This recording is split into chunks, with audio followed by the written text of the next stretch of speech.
Olá a todos, meu nome é Alicia, sou mestranda da URGS e estou realizando a cadeira de Biomateriais.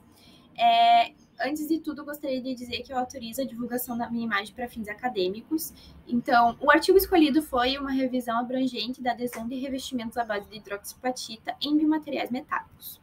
Os autores, todos, de alguma forma, eles estão vinculados à Universidade da Malásia. Alguns participam do GRAMS Lab, que é o Green Research for Advanced Materials Group, que é um grupo que eles pesquisam materiais, formas, técnicas mais verdes, né, mais sustentáveis.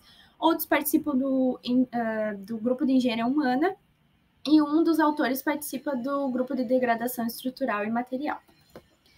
Esse artigo foi publicado na Ceramics International, que é uma revista que fala sobre cerâmicas avançadas, técnicas de caracterização, a estrutura, comportamento e propriedades materiais.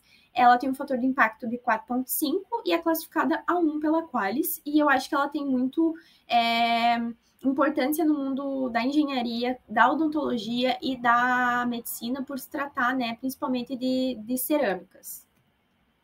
Uma breve introdução é que cerca de 70% a 80% dos dispositivos implantados são metálicos, né, por causa dessa fixação de fraturas, reparo ósseo e por apresentarem alta resistência, tenacidade, e tem uma demanda por biomateriais metálicos com propriedades mecânicas melhoradas muito grande, porque a população tem envelhecido progressivamente e os idosos têm maior risco de falha de tecidos ósseos.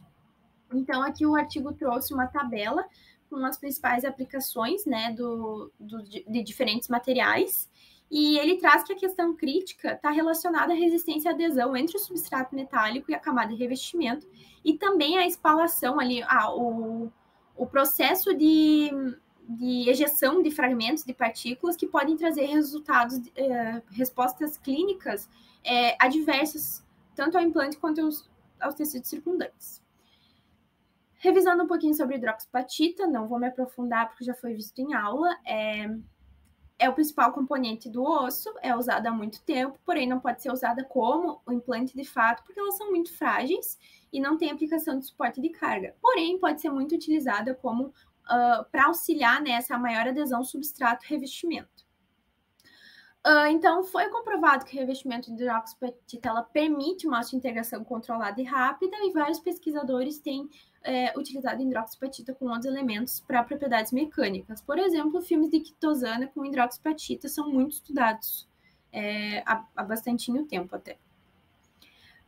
Também temos uma tabela que fala sobre os requisitos de hidroxiapatita, que são descritos no documento do FDA, os parâmetros e os requisitos que precisa para revestir um material com hidroxiapatita, e essa deposição do revestimento pode ser feita de diversas formas. Porém, o artigo se atenta apenas a formas específicas, que são as que estão circuladas, que são as formas mais utilizadas. Falando um pouquinho sobre a importância da adesão, que esse desempenho e durabilidade é feita de duas formas, força de adesão e força de coesão. A adesão, então, é a junção essa união entre duas superfícies, e a força de coesão é a força interna, tá? Das partículas internas da superfície de fato. Essa eficácia da colagem ela é determinada a partir dessa combinação de forças, e a aderência é considerada falha quando o dispositivo se rompe ou até se separa do substrato. Então, essa baixa resistência à adesão entre o revestimento e o substrato leva à falha e é uma questão crítica. E quando ocorre a separação do revestimento, que é a consequência dessa baixa força de adesão, os tecidos, então, circundantes do corpo humano podem ser expostos a efeitos adversos por causa dessas partículas descoladas. Então, o objetivo de introduzir a hidroxiapatita é manter esse comportamento mecânico do metal, essa aptidão, suporte de carga, mas também promover essa força de adesão. Para isso, então, a gente tem as técnicas de deposição, como a sol gel e deep coating, que é muito utilizada essa combinação para revestimento e para aumento de resistência de adesão. O sol gel, então, vai utilizar 2 solventes que são misturados com 2 precursores, e para obter essa suspensão sol gel, esses solventes são evaporados para que a solução se torne mais viscosa. Então, o primeiro passo é essa preparação de solução homogênea. Acontece o processo de policondensação, que é tipo uma polimerização, que transforma o solo no gel. E, posteriormente, alguns processos de envelhecimento, secagem, sinterização e calcinação são envolvidos. Esse método é fácil e econômico e tem algumas vantagens quando comparado a outros métodos, como revestimentos biomiméticos. O Deep Coating é extremamente fácil, são 3 etapas, é uma imersão, uma retirada e uma secagem, então tu vai imergindo o teu substrato na solução, ele tem baixo custo, tem uma simplicidade no processo, baixas temperaturas e tu pode conseguir obter diferentes espessuras do revestimento conforme a quantidade de mergulhos que tu dá do material e às vezes tu pode até revestir os 2 lados.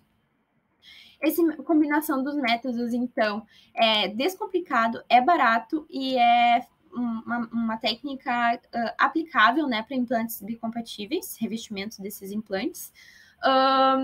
Além disso, ele é essa força de adesão de revestimento que é reforçada por esse método, é adequado para implantes médicos e também atende requisitos de espessura de revestimento e aquela relação entre fósforo e cálcio.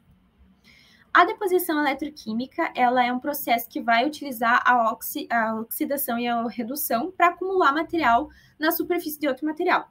E durante esse processo de deposição eletroquímica, a eletricidade vai ser introduzida em um eletrólito por meio do uso de eletrodos. Um dos eletrodos é o teu substrato. E depois de um tempo, os íons do material de deposição no eletrólito, eles vão se aderir a um dos eletrodos. E 2 procedimentos, então, são regularmente aplicados para a preparação do revestimento, que é o eletroforético e o procedimento eletrolítico, e são amplamente aplicados para revestimento de substrato de titânio. Ele é um procedimento realizado em temperatura baixa, é uma das circunstâncias favoráveis, né, na deposição do revestimento de hidroxiapatita, é que forma um revestimento uniforme e é um processo muito rápido. Além disso, esse processo pode formar uma camada homogênea que aumenta a resistência da adesão entre as camadas de revestimento e a superfície do implante. Aqui, então, eu trouxe um dos exemplos. Eu queria trazer todos, mas por causa de tempo, não vou conseguir falar de todos, mas eu trouxe alguns principais. Que um estudo realizou, então, o revestimento de hidroxiapatita em titânio utilizando esse método eletroquímico.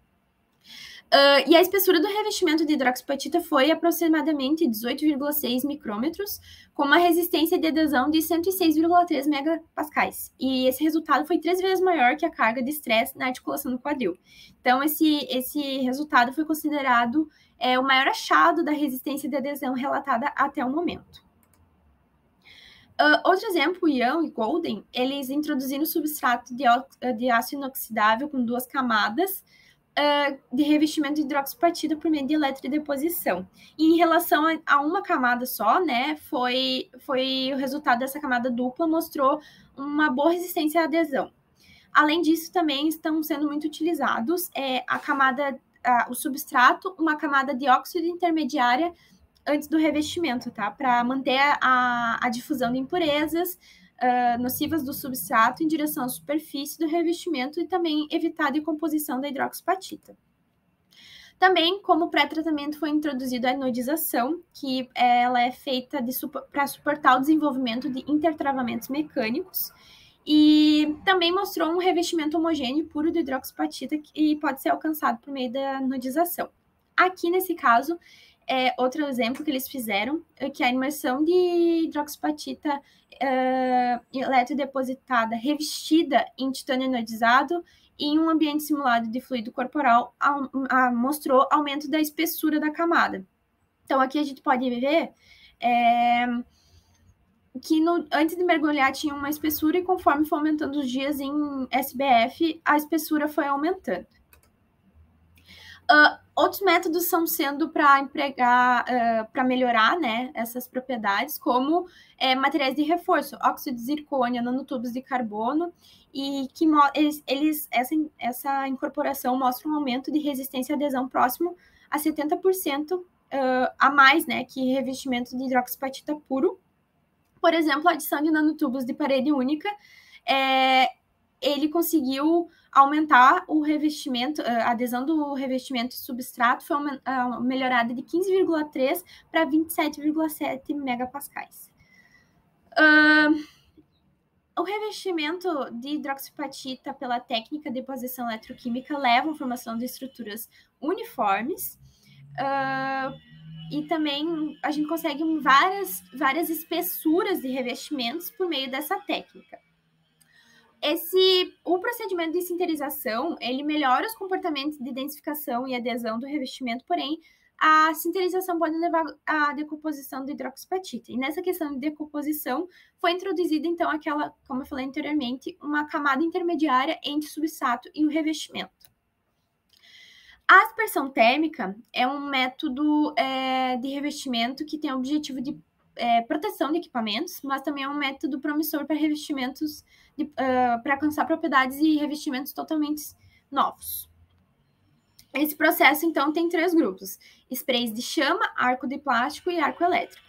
A pulverização a plasma, que é a pulverização a plasma em pó, é um processo térmico que envolve a criação de um revestimento por meio de partículas amolecidas pelo calor sobre o substrato. Então, elas são partículas, normalmente são em formas de pó, que é injetado na chama de plasma para ser aquecido a alta temperatura. Então, aqui é uma foto de como é hoje em dia, né, essa técnica. A pulverização de ar a vácuo também, ela é feita em ambiente controlado e utiliza baixa temperatura, e isso mantém o vácuo e, ao mesmo tempo, reduz danos ao material. E esse tipo de pulverização é muito popular em comparação também a outros métodos, porém a limitação dessa técnica inclui variações na resistência de adesão dos revestimentos e mudança também da estrutura de hidroxiapatita devido ao processo de revestimentos. E, além disso, o revestimento pelo método de pulverização a plasma leva a uma adesão de revestimentos e substratos metálicos. Então, aqui uma foto, uma ilustração de como é que funciona. Outra retirada do YouTube que eu achei muito interessante também, que explica exatamente as etapas. Temos também a pulverização de chama em suspensão de alta velocidade. Esse método é um dos mais novo e muito promissor, porque ele vai pulverizar em micron, submicron ou nanopartículas com uma velocidade muito alta, com o objetivo de formar camadas de revestimentos finas e densas. Não requer nenhum tratamento térmico depois. Tem custos relativamente baixos, tem uma alta produtividade e é eficiente. E pode produzir revestimentos com baixa porosidade. Então, aqui é uma foto. O que acontece nesse método? Um líquido de suspensão é injetado na câmara de combustão e um líquido é utilizado.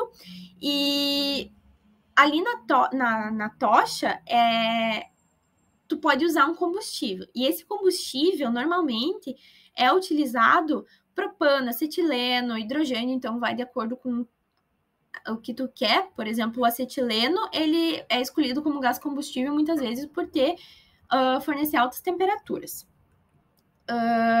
Além disso, né, como eu falei, esse método produz um revestimento com baixa porosidade e são partículas muito pequenas.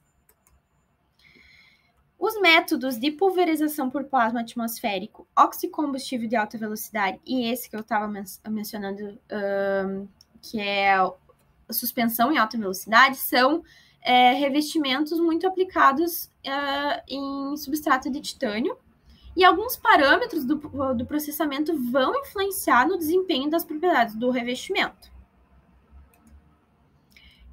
Essas técnicas também, elas são, entre essas técnicas, o método de suspensão de alta velocidade é preferível, porque aumenta a resistência de adesão entre revestimento de hidroxiapatita e substratos metálicos.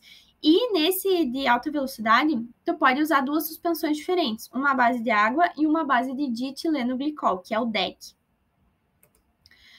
Aqui eu trouxe exemplo, então, dessa diferença de suspensões. O A e B foi utilizado o DEG e o C e o D foi utilizada a água. E a gente pode ver que as que foi utilizado o DEG apresentam uma baixa porosidade, tá? E uma baixa porosidade e revestimentos mais densos, a letra A e B, quando comparado à letra C e D. Isso é resultante a maior força de adesão. Aqui, então, eu trouxe também, retirado do artigo, as técnicas, os materiais e a força de adesão, tá? E o artigo fala muito sobre o método Sol Gel Deep Coating, que é um método que foi capaz de aumentar a resistência à adesão. E quando comparado com os outros métodos, ele é um método mais fácil para desenvolver esses revestimentos, tá? E melhora a força de adesão e é um método fácil e mais barato, tá? Então, ele pode ser o melhor método escolhido para revestir. Concluindo, então, a variação do método, do tipo de material, da técnica de deposição e outros fatores também que eu gostaria de trazer por experiência própria, que é o pré-tratamento do material, do substrato, eles vão influenciar nos revestimentos, afetando até a espessura, resultando em diferentes cristalinidades dos revestimentos, da fase, da composição química, da microestrutura e da morfologia. E também os revestimentos compósitos de hidroxiapatita também têm um potencial muito significativo, tá, em comparação com os puros, que foi os que eu falei anteriormente, né, que eles fizeram a mistura. E também a introdução de intercamadas de óxido no substrato antes do processo pode aumentar a resistência de adesão, que foi o que eu falei daquela camada intermediária, tá? Pode também aumentar. Os prós e contras do artigo, eu acho que como prós, o artigo revisou bem as principais técnicas utilizadas, utilizou diversos exemplos que, como eu falei, não pude trazer por causa do tempo mesmo, da apresentação. E também eu gostei do uso de tabelas de comparação dos exemplos, que eu acho que foi enriquecedor para o entendimento do artigo. Contras, eu acho que o artigo não poderia ter focado mais sobre o funcionamento das técnicas, que eu tive que recorrer a outras formas para entender melhor. E eu achei que no artigo tem algumas frases desconexas durante o artigo. Eu acho que, às vezes, em um parágrafo eles falam uma coisa e no próximo eu digo, daqui a 2 parágrafos, eles tentam retomar e fica meio confuso. E, além disso, na conclusão, que eu posso trazer como exemplo dessa parte de frases desconexas e tal, na conclusão, eles concluem que o pré-tratamento por meio de, se eu não me engano, de jateamento e algum outro, são muito importantes para influenciar no revestimento. Porém, eu achei estranho eles trazerem isso na conclusão, sendo que em nenhum momento do artigo isso foi apontado. Esses são os contras que eu tenho do artigo, porém eu achei um artigo muito bom. E eu acho que foi muito enriquecedor para mim, porque minha linha de pesquisa no mestrado é sobre hidroxiapatita e também vai ser sobre recobrimento, sobre revestimento, porém o método já está decidido, mas é muito interessante ver que se eu precisasse precisasse recorrer a outros métodos, esse artigo iria me enriquecer para entender e ajudar qual método seria melhor na minha escolha. E é isso, gente. Muito obrigada pela atenção de todo mundo. E agora eu fico aberto a dúvidas, qualquer dúvida que vocês tiverem e estiverem na minha alçada.